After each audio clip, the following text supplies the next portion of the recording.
The Wreck by Guy De Maupassant. It was yesterday, the 31st of December. I had just finished breakfast with my old friend Georges Guérin when the servant handed him a letter covered with seals and foreign stamps. Georges said, "Will you excuse me?" "Certainly." And so he began to read the letter, which was written in a large English handwriting, crossed and recrossed in every direction. He read them slowly, with serious attention and the interest which we only pay to things which touch our hearts. Then he put the letter on the mantelpiece and said, "That was a curious story. I've never told you about it, I think. Yet it was a sentimental adventure, and it really happened to me. That was a strange New Year's Day, indeed. It must have been 20 years ago, for I was then 30 and am now 50 years old. I was then an inspector in the Maritime insurance company, of which I am now director. I had arranged to pass New Year's Day in Paris, since it is customary to make that day a fête, when I received a letter from the manager, asking me to proceed at once to the island of Ré, where a three-masted vessel from St. Nazaire, insured by us, had just been driven ashore. It was then 8 o'clock in the morning. I arrived at the office at 10 to get my advices, and that evening I took the express, which put me down in La Rochelle the next day, the 31st of December. I had 2 hours to wait before going aboard the boat for Ré, so I made a tour of the town. It is certainly a queer city, La Rochelle, with strong characteristics of its own streets tangled like a labyrinth, sidewalks running under endless arcaded galleries like those of the Rue de Rivoli, but low, mysterious, built as if to form a suitable setting for conspirators and making a striking background for those old-time wars, the savage heroic wars of religion. It is indeed the typical old Huguenot city, conservative, discreet, with no fine art to show, with no wonderful monuments, such as make ruin, but it is remarkable for its severe, somewhat sullen look. It is a city of obstinate fighters, a city where fanaticism might well blossom, where the faith of the Calvinists became enthusiastic, and which gave birth to the plot of the Four Sergeants. After I had wandered for some time about these curious streets, I went aboard the black, rotund little steamboat which was to take me to the island of Ré. It was called the Jean Guiton. It started with angry puffings, passed between the two old towers which guard the harbor, crossed the roadstead, and issued from the mole built by Richelieu, the great stones of which can be seen at the water's edge, enclosing the town like a great necklace. Then the steamboat turned to the right. It was one of those sad days which give one the blues, tighten the heart, and take away all strength and energy, and force a gray, cold day, with a heavy mist which was as wet as rain, as cold as frost, as bad to breathe as the steam of a wash tub. Under this low sky of dismal fog, the shallow, yellow, sandy sea of all practically level beaches lay without a wrinkle, without a movement, without life, a sea of turbid water, of greasy water, of stagnant water. The Jean Guiton passed over it, rolling a little from habit, dividing the smooth, dark blue water and leaving behind a few waves, a little splashing, a slight swell, which soon calmed down. I began to talk to the captain, a little man with small feet, as round as his boat and rolling in the same manner. I wanted some details of the disaster on which I was to draw up a report. A great square-rigged three-master, the Marie Joseph of St. Nazaire, had gone ashore one night in a hurricane on the sands of the island of Ré. The owner wrote us that the storm had thrown the ship so far ashore that it was impossible to float her, and that they had to remove everything which could be detached with the utmost possible haste. Nevertheless, I must examine the situation of the wreck, estimate what must have been her condition before the disaster, and decide whether all efforts had been used to get her afloat. I came as an agent of the company in order to give contradictory testimony, if necessary, at the trial. On receipt of my report, the manager would take what measures he might think necessary to protect our interests. The captain of the Jean Guiton knew all about the affair, having been summoned with his boat to assist in the attempts at salvage. He told me the story of the disaster. The Marie Joseph, driven by a furious gale, lost her bearings completely in the night, and steering by chance over a heavy foaming sea, a milk-soup sea, said the captain, had gone ashore on those immense sand banks which make the coasts of this country look like limitless Saharas when the tide is low. While talking, I looked around and ahead. Between the ocean and the lowering sky lay an open space where the eye could see into the distance. We were following a coast. I asked, "Is that the island of Ré?" "Yes, sir." And suddenly the captain stretched his right hand out before us, pointed to something almost imperceptible in the open sea, and said, "There's your ship, the Marie Joseph." Yes, I was amazed. This black, almost imperceptible speck, which looked to me like a rock, seemed at least 3 miles from land. I continued, "But, Captain, there must be 100 fathoms of water in that place." He began to laugh. 100 fathoms, my child. Well, I should say about 2. He was from Bordeaux, he continued. It's now 9:40, just high tide. Go down along the beach with your hands in your pockets, after you've had lunch at the Hotel du Dauphin, and I'll wager that at 10 minutes to 3, or 3 o'clock, you'll reach the wreck, without wetting your feet, and have from 1 hour and 3/4 to 2 hours aboard of her, but not more. Or you'll be caught. The faster the sea goes out, the faster it comes back. This coast is as flat as a turtle, but start away at 10 minutes to 5. as I tell you.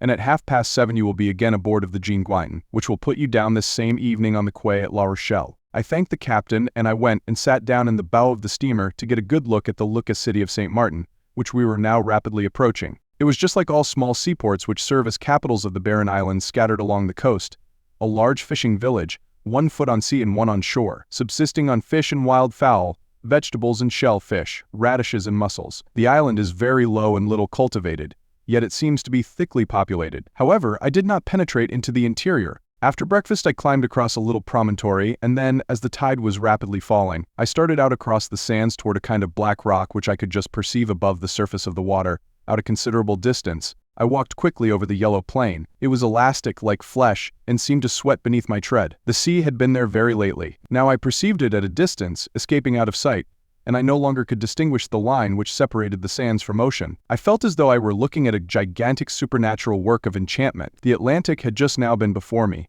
Then it had disappeared into the sands, just as scenery disappears through a trap, and I was now walking in the midst of a desert. Only the feeling, the breath of the salt water remained in me. I perceived the smell of the wrack, the smell of the sea, the good strong smell of sea coasts. I walked fast. I was no longer cold. I looked at the stranded wreck, which grew in size as I approached, and came now to resemble an enormous shipwrecked whale. It seemed fairly to rise out of the ground, and on that great, flat, yellow stretch of sand assumed wonderful proportions. After an hour's walk I at last reached it. It lay upon its side, ruined and shattered, its broken bones showing as though it were an animal, its bones of tarred wood pierced with great bolts. The sand had already invaded it, entering it by all the crannies, and held it and refused to let it go. It seemed to have taken root in it. The bow had entered deep into the soft, treacherous beach, while the stern, high in air, seemed to cast at heaven, like a cry of despairing appeal, the 2 white words on the black planking, Marie Joseph. I climbed upon this carcass of a ship by the lowest side. Then, having reached the deck, I went below. The daylight, which entered by the stove and hatches and the cracks in the sides, showed me dimly long dark cavities full of demolished woodwork. They contained nothing but sand, which served as foot soil in this cavern of planks. I began to take some notes about the condition of the ship. I was seated on a broken empty cask, writing by the light of a great crack, through which I could perceive the boundless stretch of the strand. A strange shivering of cold and loneliness ran over my skin from time to time, and I would often stop writing for a moment to listen to the mysterious noises in the derelict. The noise of crabs scratching the planking with their crooked claws. The noise of 1,000 little creatures of the sea, already crawling over this dead body, or else boring into the wood. Suddenly, very near me, I heard human voices. I started as though I had seen a ghost. For a second I really thought I was about to see drowned men rise from the sinister depths of the hold, who would tell me about their death. At any rate, it did not take me long to swing myself on deck. There, standing by the bows, was a tall Englishman with 3 young misses. Certainly, they were a good deal more frightened at seeing this sudden apparition on the abandoned 3-master than I was at seeing them. The youngest girl turned and ran. The 2 others threw their arms round their father. As for him, he opened his mouth. That was the only sign of emotion which he showed. Then, after several seconds, he spoke. "Monsieur, are you the owner of this ship?" "I am." "May I go over it?" "You may." Then he uttered a long sentence in English, in which I only distinguished the word gracious, repeated several times. As he was looking for a place to climb up, I showed him the easiest way, and gave him a hand. He climbed up.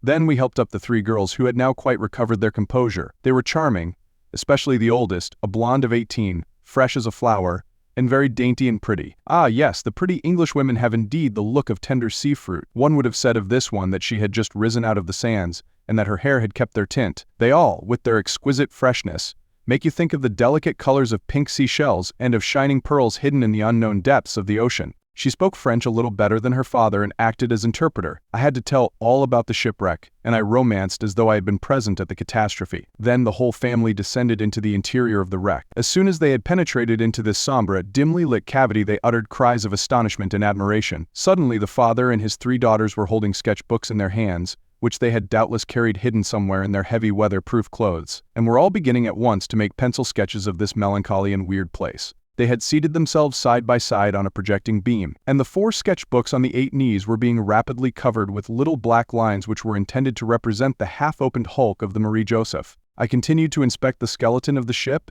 and the oldest girl talked to me while she worked. They had none of the usual English arrogance. They were simple, honest hearts of that class of continuous travelers with which England covers the globe. The father was long and thin, with a red face framed in white whiskers, and looking like a living sandwich.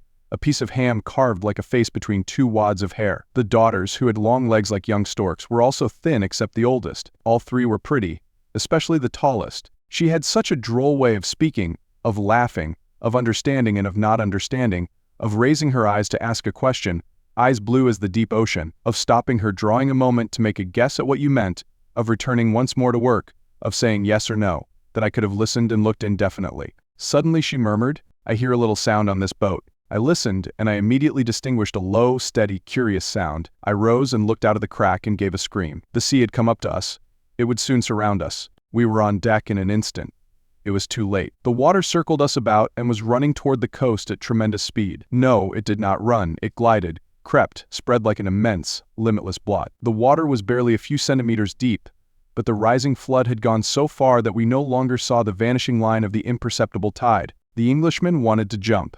I held him back. Flight was impossible because of the deep places which we had been obliged to go round on our way out, and into which we should fall on our return. There was a minute of horrible anguish in our hearts. Then the little English girl began to smile and murmured, "It is we who are shipwrecked." I tried to laugh, but fear held me, a fear which was cowardly and horrid and base and treacherous like the tide. All the danger which we ran appeared to me at once. I wanted to shriek help, but to whom? The two younger girls were clinging to their father, who looked in consternation at the measureless sea which hedged us round about. The night fell as swiftly as the ocean rose, a lowering, wet, icy night. I said, "There's nothing to do but to stay on the ship." The Englishman answered, "Oh, yes," and we waited there a quarter of an hour, half an hour.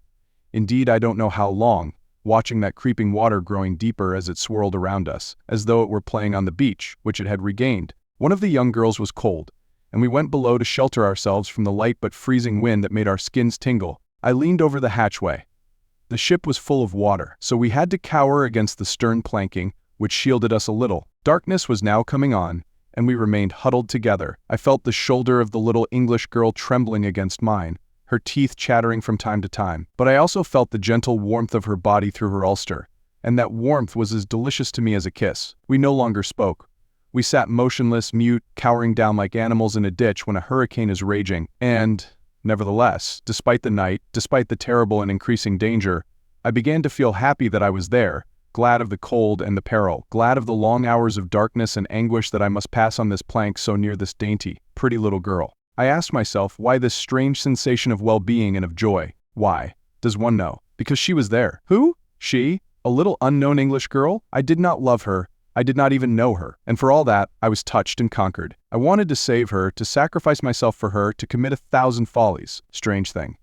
How does it happen that the presence of a woman overwhelms us so? Is it the power of her grace which enfolds us? Is it the seduction of her beauty and youth, which intoxicates one like wine? Is it not rather the touch of love the mysterious, who seeks constantly to unite two beings, who tries his strength the instant he has put a man and a woman face to face? The silence of the darkness became terrible, the stillness of the sky dreadful, because we could hear vaguely about us a slight, continuous sound, the sound of the rising tide and the monotonous plashing of the water against the ship. Suddenly I heard the sound of sobs. The youngest of the girls was crying. Her father tried to console her, and they began to talk in their own tongue, which I did not understand. I guessed that he was reassuring her, and that she was still afraid. I asked my neighbor, "You are not too cold, are you, mademoiselle?" "Oh yes, I am very cold." I offered to give her my cloak. She refused it. But I had taken it off and I covered her with it against her will. In the short struggle her hand touched mine. It made a delicious thrill run through my body. For some minutes the air had been growing brisker, the dashing of the water stronger against the flanks of the ship. I raised myself. A great gust of wind blew in my face. The wind was rising. The Englishman perceived this at the same time that I did and said simply, "This is bad for us, this." Of course it was bad. It was certain death if any breakers, however feeble, should attack and shake the wreck, which was already so shattered and disconnected that the first big sea would carry it off. So our anguish increased momentarily as the squalls grew stronger and stronger. Now the sea broke a little, and I saw in the darkness white lines appearing and disappearing, lines of foam, while each wave struck the Marie Joseph and shook her with a short quiver which went to our hearts. The English girl was trembling. I felt her shiver against me, and I had a wild desire to take her in my arms. Down there, before and behind us, to the left and right, lighthouses were shining along the shore, lighthouses white, yellow, and red, revolving like the enormous eyes of giants who were watching us, waiting eagerly for us to disappear. One of them in especial irritated me. It went out every 30 seconds, and it lit up again immediately. It was indeed an eye. That one, with its lid incessantly lowered over its fiery glance. From time to time the Englishman struck a match to see the hour, then he put his watch back in his pocket. Suddenly he said to me over the heads of his daughters with tremendous gravity, "I wish you a happy new year, monsieur." It was midnight. I held out my hand, which he pressed. Then he said something in English, and suddenly he and his daughters began to sing God Save the Queen, which rose through the black and silent air and vanished into space. At first I felt a desire to laugh. Then I was seized by a powerful, strange emotion. It was something sinister and superb. This chant of the shipwrecked, the condemned, something like a prayer, and also like something grander, something comparable to the ancient Ave Caesar morituri te salient. When they had finished I asked my neighbor to sing a ballad alone, anything she liked, to make us forget our terrors. She consented, and immediately her clear young voice rang out into the night. She sang something which was doubtless sad, because the notes were long drawn out and hovered, like wounded birds, above the waves. The sea was rising now and beating upon our wreck. As for me, I thought only of that voice, and I thought also of the sirens.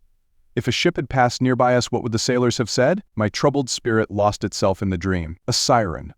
Was she not really a siren, this daughter of the sea, who had kept me on this worm-eaten ship and who was soon about to go down with me deep into the waters? But suddenly we were all five rolling on the deck, because the Marie Joseph had sunk on her right side. The English girl had fallen upon me, and before I knew what I was doing, thinking that my last moment was come, I had caught her in my arms and kissed her cheek, her temple, and her hair. The ship did not move again, and we also remained motionless. The father said, "Kate." The one whom I was holding answered yes, and made a movement to free herself, and at that moment I should have wished the ship to split in two and let me fall with her into the sea. The Englishman continued, "A little rocking, it's nothing. I have my 3 daughters safe." Not having seen the oldest, he had thought she was lost overboard. I rose slowly, and suddenly I made out a light on the sea quite close to us. I shouted. They answered. It was a boat sent out in search of us by the hotel keeper, who had guessed at our imprudence. We were saved. I was in despair. They picked us up off our raft and they brought us back to St. Martin. The Englishman began to rub his hand and murmur, "A good supper." A good supper. We did sup. I was not gay. I regretted the Marie Joseph. We had to separate the next day after much handshaking and many promises to write. They departed for Biarritz. I wanted to follow them. I was hard hit. I wanted to ask this little girl to marry me. If we had passed 8 days together, I should have done so. How weak and incomprehensible a man sometimes is. 2 years passed without my hearing a word from them. Then I received a letter from New York. She was married and wrote to tell me. And since then we write to each other every year, on New Year's Day. She tells me about her life, talks of her children, her sisters, never of her husband. Why? Ah, why? And as for me, I only talk of the Marie Joseph. That was perhaps the only woman I have ever loved. No, that I ever should have loved. Ah well, who can tell? Circumstances rule one. And then all passes. She must be old now. I should not know her. Ah, she of the bygone time, she of the wreck. What a creature. Divine. She writes me her hair is white. That caused me terrible pain. Ah, her yellow hair. No, my English girl exists no longer. How sad it all is.